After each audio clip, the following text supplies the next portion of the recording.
Welcome to Open House. I'm Susan Ng, together with Felicia Tan from 99.co. Now, a new development is taking shape in Bukit Timah. It offers us a fresh look at how nature, lifestyle, and city access all come together. So we're going to take a closer look at the Sen and what it could mean for the neighborhood. Felicia. Yes, and the third quarter of 2025 was a busy one. It saw the highest number of new private home launches in over a decade. At the same time, the HDB resale market showed signs of cooling. So we will be reviewing the past quarter and what can we expect as we move into the final quarter of the year. For questions to us, you can WhatsApp 963-11938. We welcome now Brian Yee, Division Director with ERA Realty Network Private Limited. Brian, thank you very much for joining us. Hi, Susan and Felicia. Thank you for having me. Thank you, Brian. Well, let's talk about the Sen. A new 99-year leasehold development in the Bukit Timah area sits on D'Souza Avenue. 5 blocks, 10 stories each, total of 347 units from 1 to 4 bedders. So talk to us about the site location, the buyer profiles that are expected at the launch. Sure. Thank you, Susan, for the question. So apart from the attributes that you actually mentioned, the actual address, although the land is D'Souza, the actual address of the site is Jalan Jurong Kechil. So this Jalan Jurong Kechil name actually gives it a little bit of a better branding, as people can actually know this street name better than D'Souza itself. Location-wise, it's actually located at the RCR region, the rest of Central region. The site itself is close to 4 nature parks to be exact. It's also within 2 kilometers to 3 primary schools, namely Bukit Timah, Kerming Primary, and also Pei Hwa Presbyterian Primary, which is a school that's usually oversubscribed. On top of that, it's also near many international schools, and that will help in the rental as well, as foreigner tends to rent. So second question you actually mentioned as the buyer profile that's expected. So we just did a 4-kilometer radius check. 2 groups actually stands out. The right sizing people from the nearby landed properties and the upgraders from the HDB. So just touch a bit on the right sizer, because this area around here, there are a lot of landed properties. You have places like Totak, Jalan Selanting and Eng Kong area. So this is a huge landed area. When people get older, they may want to right size to a smaller unit and they want amenities. So the Sen may be actually suitable for them. On the other spectrum, we have upgraders. So like the Toi Drive, which has exceeded $1.5 million HDB flats, and other new HDB estates such as Bukit Batok, Bukit Panjang, and the Clementi area, which is another hotbed for $1 million flats. So these two will be the main buyer profiles I would expect for the Sen. So the Sen would in fact be also the largest scale luxury development in the Jalan Jurong Kechil pocket of Bukit Timah, right? With a site spanning over 207,000 square feet. Could you describe the design of the site and the facilities that are provided within the development?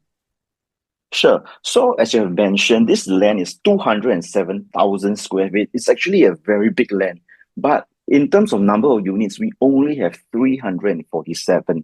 So take, for example, a typical 200,000 square feet land, they can build up to 700 units. So it's extremely low density.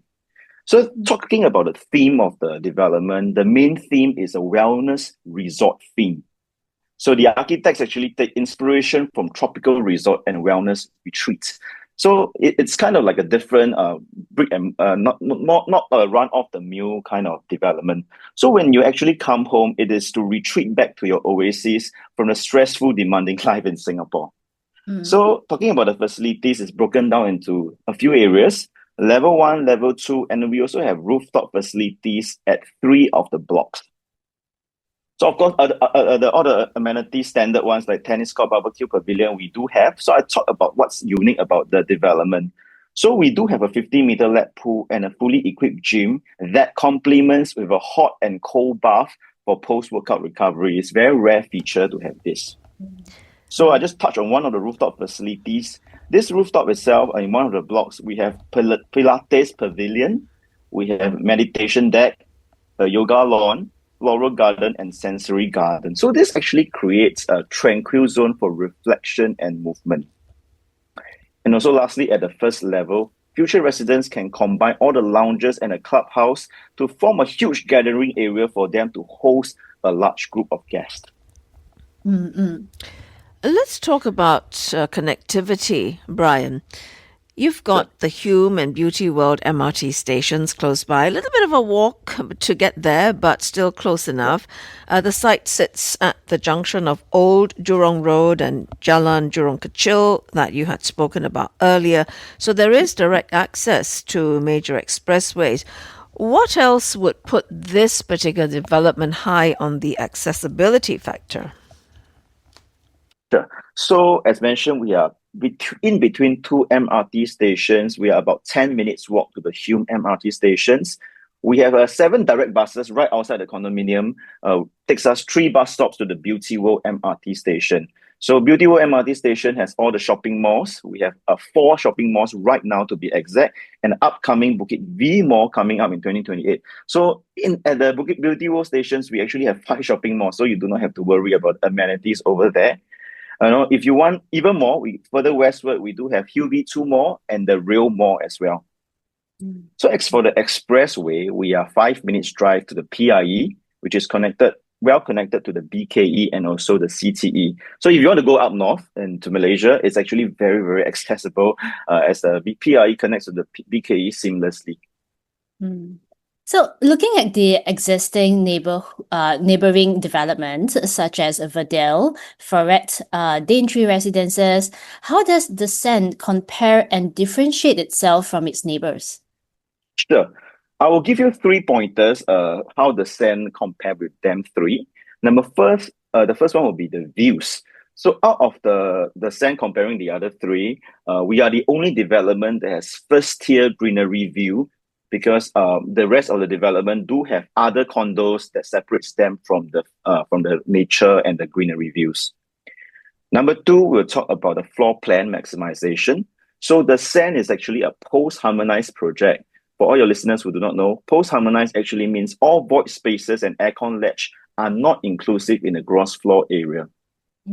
While the other 3 actually all the aircon ledge, all the void area, high ceiling itself, they do count into the gross floor area. So to add on, our first and 10th floor within the Send do have a high ceiling of 3.9 meters, and this extra space is not counted in the floor area as well. And lastly, the Send is the only development out of the 3 with a higher plot ratio, and we are 10 stories high, while Verdale Daintree mainly 5-story. Floret has a majority 5-story, except 4 blocks, which is 9-story. So these are the 3 main differences I can say.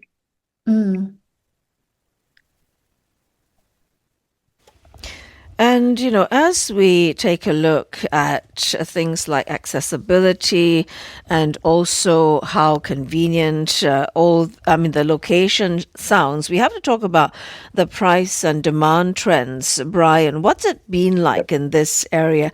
What did they tell us about the investment potential for the Send? Sure. Let's take, for example, the 3 projects that we mentioned earlier.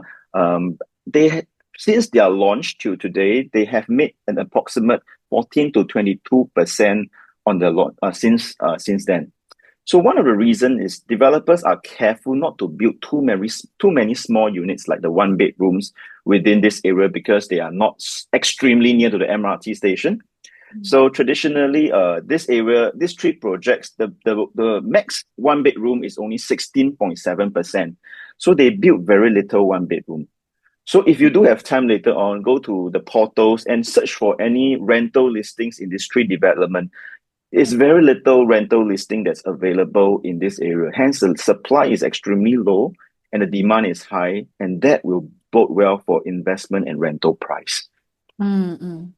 So let's talk about the natural environment around the Send, right? It is surrounded by 4 nature reserves and parks located right across Bukit Batok Nature Park, and also a short walk to Bukit Timah Nature Reserve. What kind of natural surroundings or lifestyle can future residents expect in this area? Wow, talking about the 4 nature reserves, first thing come to my mind is that the air is definitely fresher here. So I've actually spoken to buyers who live in this area.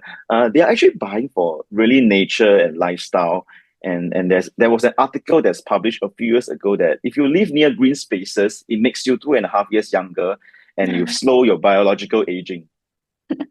But apart from that, we are also doorsteps to the rail corridor. If you know where the rail corridor is, which is a 24-kilometer rail corridor, which has a continuous green passage that allow wildlife movement. So you're very in touch with nature essentially. So the future residents will be in touch with the biodiversity, greenery, heritage, culture, and mainly also the recreation part as well. I'm just going to jump on, Brian, to talk about future government land sales. There is one of those sites actually sitting right next to the Seine. Talk about the implications of this and the development that is expected from the site and the impact it would have on the Seine. So there are reserve sites next to the Seine, as you mentioned. The one good thing is that the plot ratio is also 1.6, meaning it will be the same height as the Seine relative to the 3 other developments we mentioned earlier. So to me, future developments from an investment point of view, it's always good, as the price of the future development will always be higher because things like your material costs, construction costs, marketing costs will be higher. So apart from the potential gains, capital gains perspective, it's definitely a positive impact for the Seine because people who may not, during maybe in 3-4 years time when this piece of land is launched, people may not want to wait for that land to be built. But by then the Seine is already ready. So people may want to look at the resale property at the Seine and buy something that is ready. So it would probably help to drive up prices as well. So, in fact, the entire Bukit Timah is poised for transformation, right? Whether it's in the Jalan Jurong Kecil or Beauty World or even the Turf City area. What can be expected once the transformation takes shape? Wow, this is a very huge topic, so I'll break it down a little bit. So I will start with residential housing. So the residential housing in the Bukit Timah area is mainly in 3 places. Of course, the Seine, located in Jalan Jurong Kecil, is one area. We also have the Holland Plains and also Turf City. Okay, so the Holland Plains itself, if you have read, over 2,500 private homes will be built. The Turf City is a huge area. Over 20,000 homes will be planned in the Turf City. And if you know, the first Bukit Timah HDB since 40 years ago is being planned to build in the Turf City area. So that's number 1. So number 2 will be the major upgrade at the Beauty World Integrated Transport Hub. The bus interchange will be directly connected to the Beauty World station. This hub itself will make the travel much smoother along the downtown line, which is connected to most of the major MRT lines in Singapore. And also the upcoming Bukit Timah Integrated Community Building next to the Beauty World MRT. So it will also introduce a community club, a redeveloped market, a hawker center, and many elderly-friendly amenities as well. So making the area even more self-contained and family-oriented. So as you see, when all these developments actually take place, Upper Bukit Timah is poised to basically strike a balance between urban and natural tranquility. So the Seine actually sits right in the heart of that evolution itself. So my main thing also, lastly, I want to mention that the Seine's pricing actually starts from a very attractive 2,199 per square feet, which is equivalent to many outer core prices as well.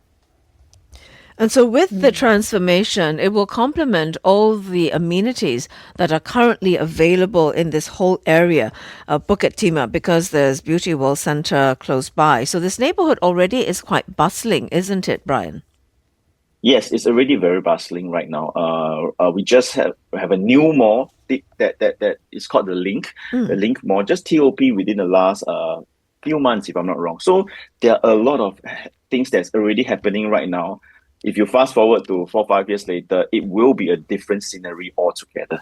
Okay, so something indeed for future home buyers to take note of. And we've been speaking with Brian Yee, Division Director, ERA Realty Network Private Limited, all about a new 99-year leasehold development in the Bukit Timah area called the Seine. Brian, thank you very much for making time. Thank you so much.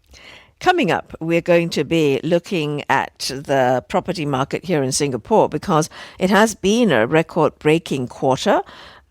Luxury launches in the city to mass market projects in the heartlands. So we're going to unpack next what's driving the surge in new home sales and also what buyers can expect. Stay with us on Open House.